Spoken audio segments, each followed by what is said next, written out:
Hello दीदी बहनी भैया, हेलो नमस्ते। अपने यूट्यूब चैनल पर आप सबके स्वागत करते ही एक विवाह सुनावे चलते ही। अच्छा लगे तो लाइक कमेंट शेयर करें, चैनल का हमारे सब्सक्राइब करें।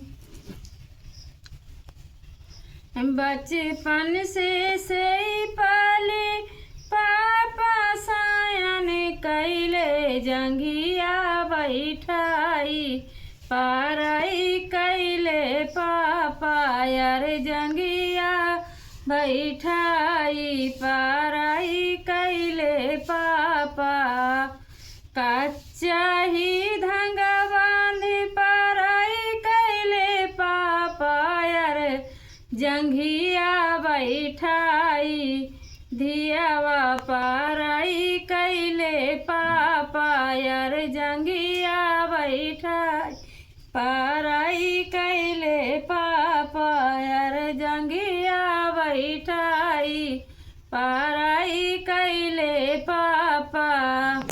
बचपन से भैया संग रहले पापा यार बचपन से भैया संग रहले पापा यार लौना पारा छिके पाराई कैले भैया यार लौना पारा छिके पाराई कैले भैया।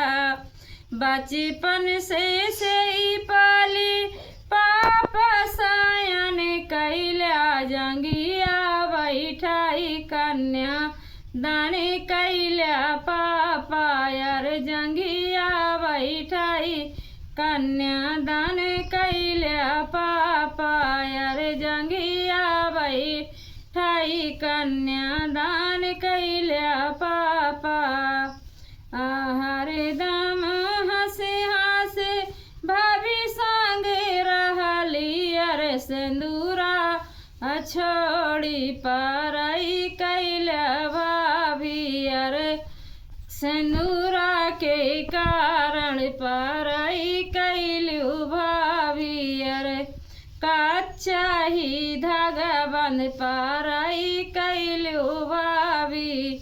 बचपन से ही पाली सायन कैला पापा यार जंगिया बैठाई धियावा पाराई कैला पापा यार जंगिया बैठाई पाराई